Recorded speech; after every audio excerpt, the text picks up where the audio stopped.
Hey, what is up guys? Welcome back to the mobile game tutorial. Okay, so we've been covering a lot of artistic stuff lately. So we've made this scene, we've made the player selection. By the way, I fixed my mask a little bit so it looks better. And we've also went ahead in the game, I've created some UI for that. Did a little level design like that. There is one more thing I'd like to address in terms of art, and that would be the lighting of the game, and that's a little bit hard to bet right now because those are not all the final texture. Right now we only have, this texture, the green one, for the floor and assets around the map. So I don't really feel like doing any texture right now. So what I was thinking on doing is actually launch the final phase, which is the polishing phase, where we go from the start, so right here, and we just look at what can we improve and we just do it. So right now, what I feel like doing is actually building this on my phone, having a look at how it feels in the game. So that is what I'm going to do. Now for building on the phone, it really depends on which phone you have. For me, I have a Nexus 5, as you can see here on the screen, and it's fairly easy. All I had to do is download the Google drivers, and then I'll plug it in and I can build it.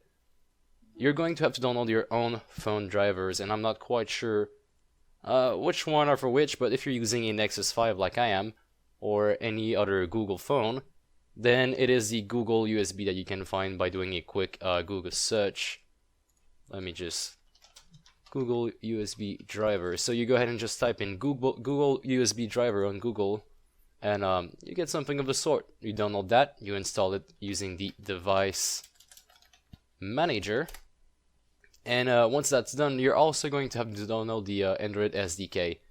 Now, I am going to have a whole episode on that in a game mechanic video. So right now, I don't really want to go too far ahead with this. I just want to show you the result on the phone. And eventually, we're going to use a emulator, so we don't even need that. But since I wanted to do it on the phone, I'll go ahead and just go in Files, Build Settings, choose Android, and then make sure that the scenes are added. In my case they are, and I will do build and run. You build it somewhere and you pretty much just wait. So it is building it on my phone actually. Well, at first it's doing the package, the Unity package, and then after that it's pushing it on the phone, and you should be able to see it really quickly if we just open it up. And sorry about the lighting, I'm not too good at the camera focus. Okay, so as you can see here, it is pushing on the Nexus 5. And anytime now, we should see it boot. Here it is. Okay, so big problem already. We made our game for landscape, and it's actually booting in portrait. Now let's go ahead and just swap this around. Here we go, that's a little better start. Let me just try to angle this correctly. Okay. So that's our game, level selection, the shop, we buy stuff, and I already had a game on this, so that's why I already have some skin and some money. So that sounds okay to me, that looks fine. Maybe just remove the ramps, they're not really cool. Now around here, this also looks like the exact same thing on the phone and on the PC. One thing I'd like to fix today is the fact that we can scroll away from all of that stuff, that there is no limit to the scrolling. And I know it's a little bit hard to see, sorry about that. Let me just try to zoom in. Okay, now let's open up a level and look at this. I can't play with that UI. The pause button is so small, can barely see anything, so we're gonna have to do a lot of scaling. Now the joystick is on the other side of the screen, the boost. All the button works, but they are really, really small. And let's go ahead and fix that. Great. Okay, so back in our game, let's go ahead and we are going to go in a game scene. So let's go inside of scene, not main menu. Let's go inside of 1_training. So this UI right here, this canvas, it's going to have to scale with the screen size. Now, right now, it is on constant pixel size. That's not good enough. Let's do scale with screen size. We can actually test it out right away using this this game scene. So that's on free aspect, that is on a portrait, and we are interested in a landscape game, so that looks actually fine to me. Now we could make the joystick a little bit smaller, or actually, you know what? Let's make the main menu a little bit smaller. So where is our main menu? The pause menu, sorry. We can make this a 550 in width and 150 in height. Or you know what? Maybe 200 in height, and we'll just scale up the buttons inside of it.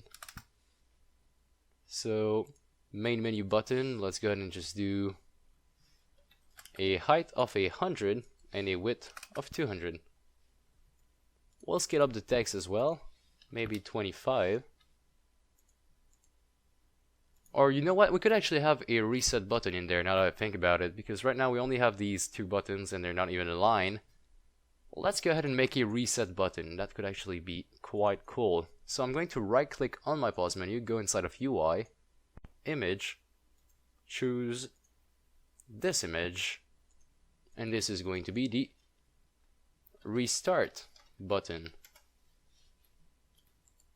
Okay, now the main menu is going to be aligned on the right, so maybe minus 50 or minus 150.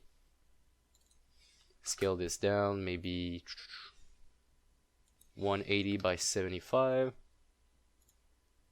Resume button 180 by 75, and the restart button 180 by 75 as well. Okay, that's too big still. Let's do 150. So of course we just play around with this until we are satisfied with the result. And I think I found the correct resolution. So 150 by 75. Okay, so now as for the spacing, this will be in the center. Or not in the center, actually this is going to be 150 away. Okay, maybe 160 away. Or 175. Main menu, same thing, so minus 175. Okay, and we scale down the text to say 22. As for this guy, 22. I will copy the text component and paste one inside of the restart button, like so. Put it in the center, and this is going to be restart level. Okay, so that's our menu. We can add a timer in there, but maybe not this episode, maybe another Polish episode. But a timer would be a good thing to have. Okay, let's press on pause. This is how it looks now. That's great. It seems to scale with the screen size, so if we were to really scale this down, it would still make sense. Great, let's go ahead and just build this really quick on the phone. It shouldn't be as long as the first time, so let's check it out. Okay, so now here is our game. Again, we need to fix the portrait. If I go inside of level selection, I open up a game. My UI has a decent scale. Now we have the main menu, the restart button, and also the resume. Restart obviously doesn't work because we haven't coded anything in there. Resume works. Main menu also works. And okay, so that's a good start. Let's fix the portrait issue where it boots and it is like this, because that's obviously not something we want. Right, so let's go ahead and just fix the portrait to landscape. It's fairly easy. All we have to do is go inside of File, Build Settings, and then we choose Player Settings. Now on the right over here is going to be a lot of stuff. Actually, you need to do that before you build on your phone. So you're going to have to set a company name, a product name, and also give it a bundle identifier. So it's always something like your name of your company, and then after that it's the name of the game. So in my case it was Mobile RB, I believe. Yep. Alright. And that's pretty much it for that. Now we have to go inside of resolution and presentation and change the default orientation for either landscape right or landscape left. So I'll be putting mine on landscape right.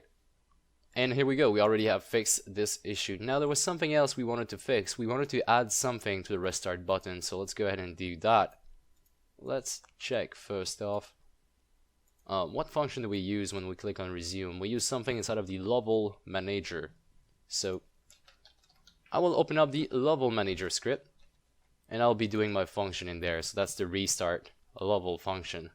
Okay, so right after toggle pause menu, I'll be doing a public void restart level. Oops, did a tab. So restart level has to be public, so we can call it from the button component. And all we have to do is say scene manager dot load scene, and we have to get the current scene. So we can do that by doing scene manager dot get active. Whoops. Get active scene, and let's just go and do dot name. Why not?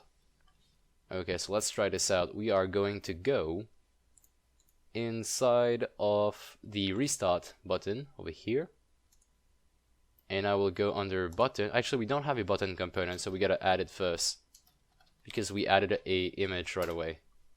So I've added a button component. Now I'm going to go down here in onClick event, click on the little plus sign, choose my level manager. So where is it at?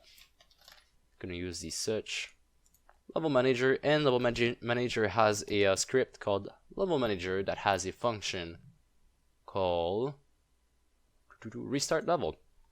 Alright, let's try this out in the game.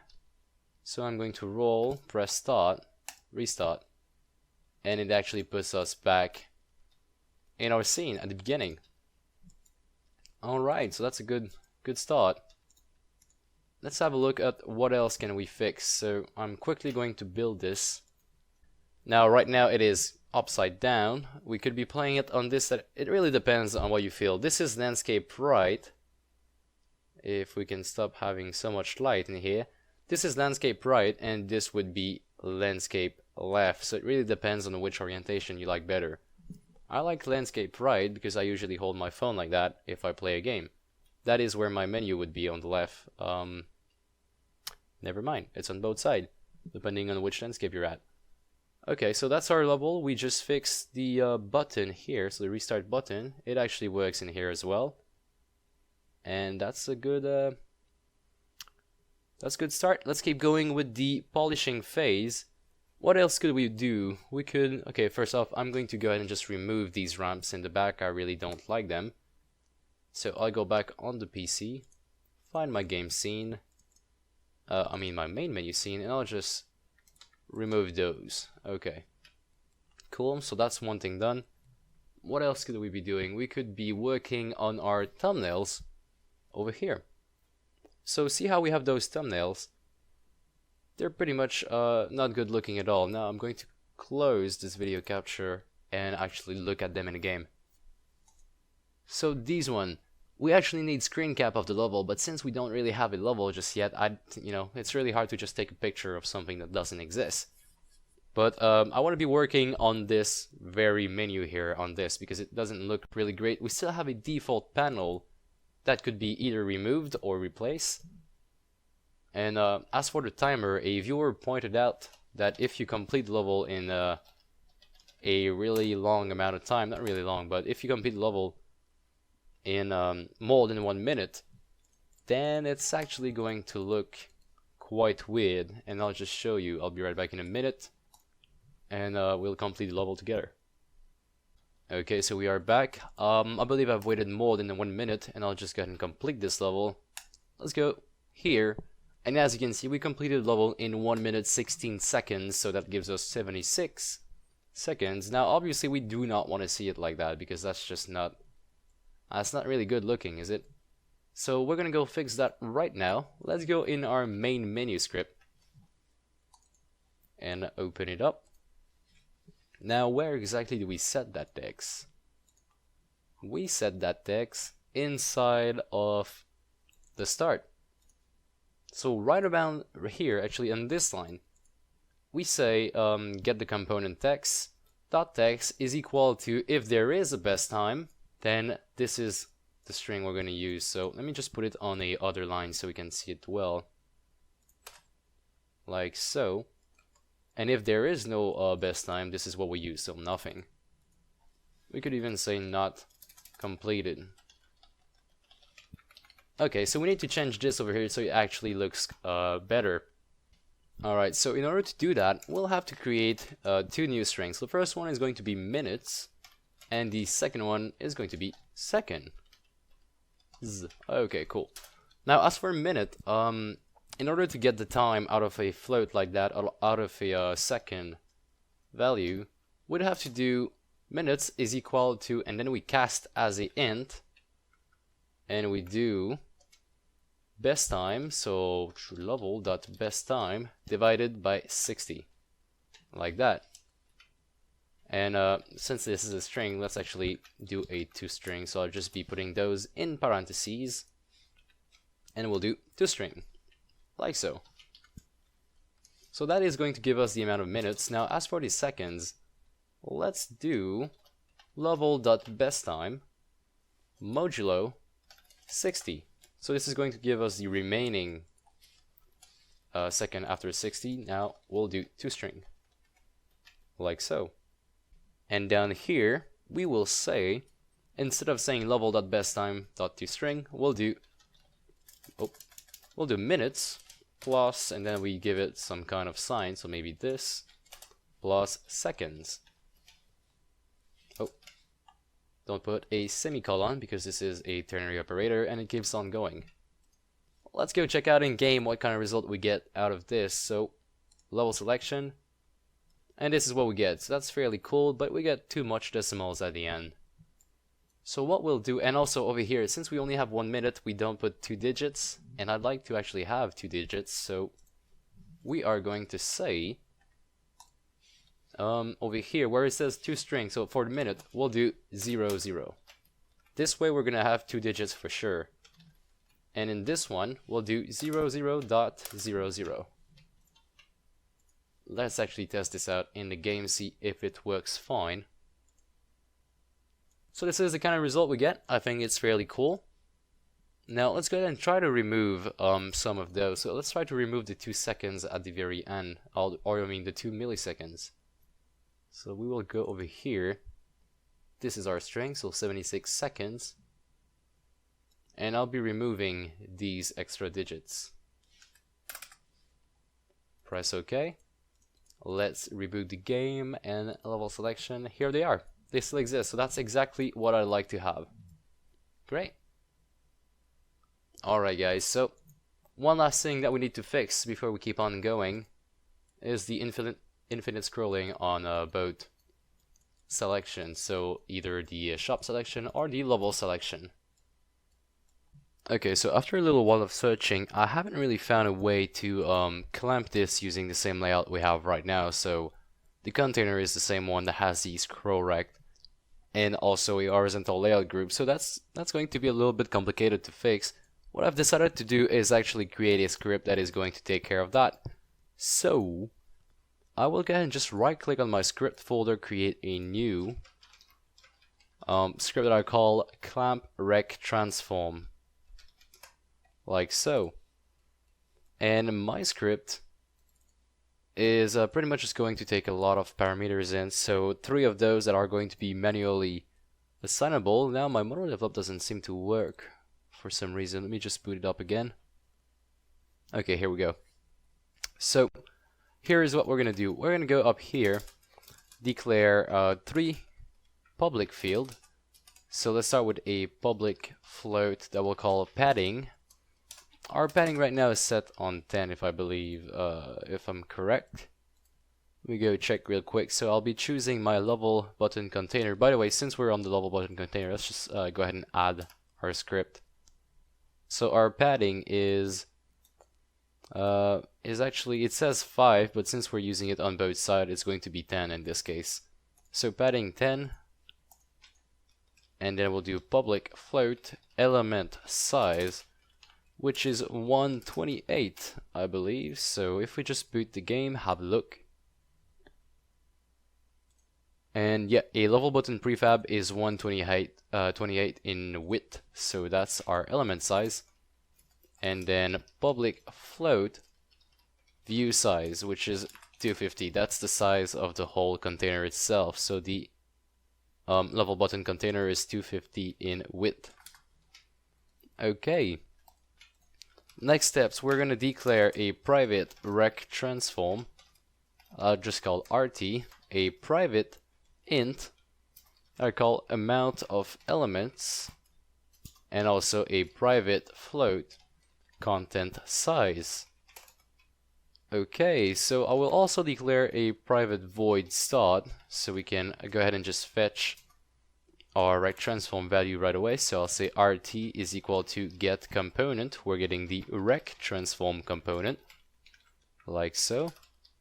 And just below that, in the update, that's where we're gonna do the clamping. So clamp or rect transform. Okay, let's start by fetching the amount of elements we have right now. So we'll do amount of elements is equal to rect transform.child count. So Unity gives us this easy function that we simply call, and we get the amount of children inside of that. That is going to return us 1, 2, 3, 4, 5, 6, 7 right now, because I've duplicated quite a lot of levels just to test it out. So as you can see down here, I have a lot of levels. So all of those, so that's 7 levels. Okay. Now below that, I will want to get the content size, so the size of the whole thing. And to do that, I'll do content size is equal to the amount of elements we have times, and then I'll open up another parentheses. I'll do element size plus padding.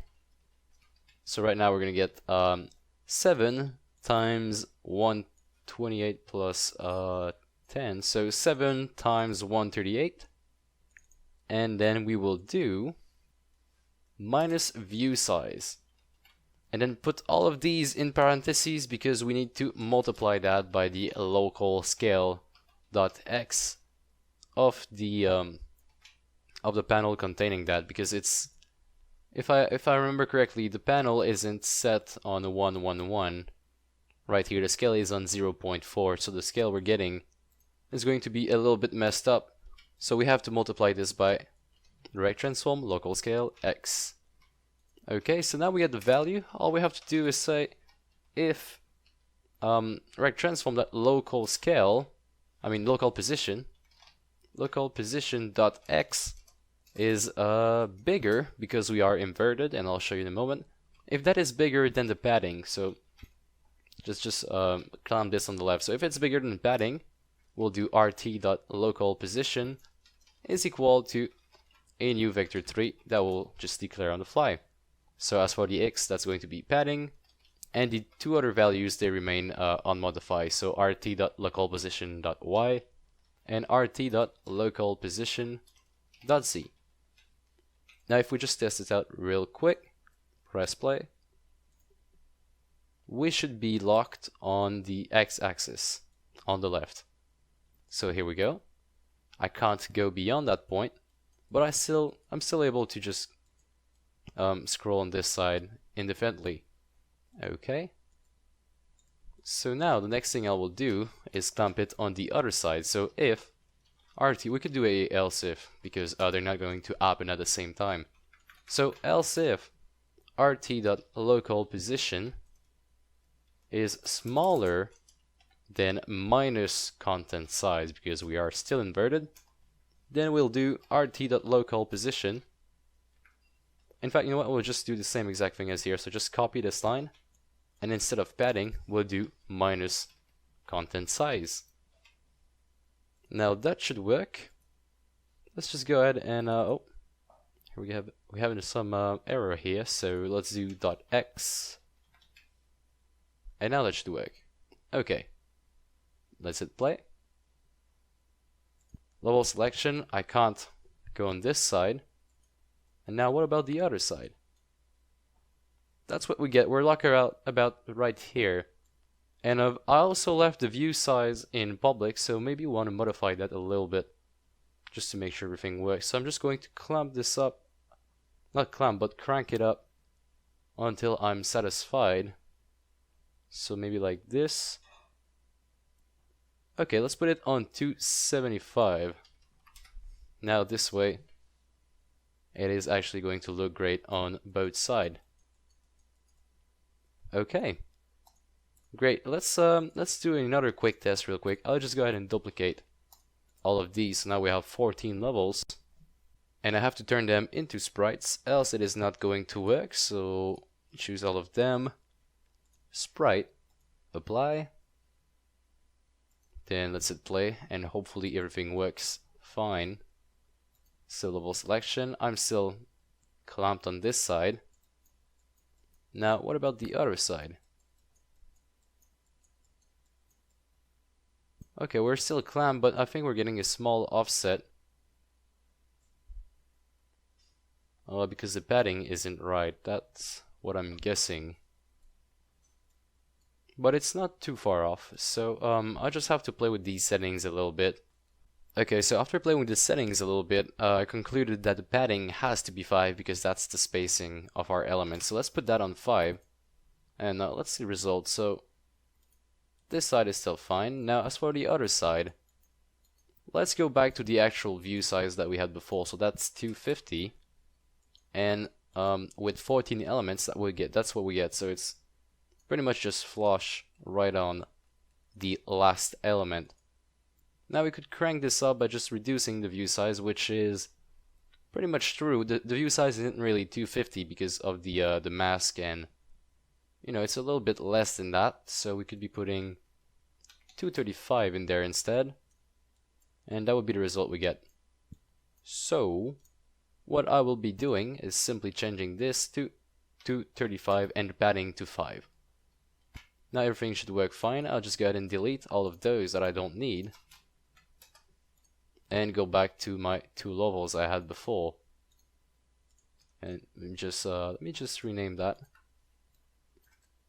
Alright, so we're back. Oh, these two guys, they're not as sprites, so let's go fix that. Then click play, and here we go. Okay, let's try with 2. Okay, with 2 works too. Alright. So I'll be leaving it like that, and I think that we can also do the same thing to the shop really quickly. So let's go in the shop. On this side we have the mask, and inside of the mask we have the shop item container. Now let's add the clamp rect transform and play around with the settings. So we know that the view size is pretty much the same exact thing, so let's say 235 like this. And as for the element size, we have elements that are 70 in size, and the spacing is 5. Okay, so let's do element size is 70 and the spacing is 5. So let's try here. On this side we might want to give it a small offset on this side. And what about the other side? On this side it works fine. Great.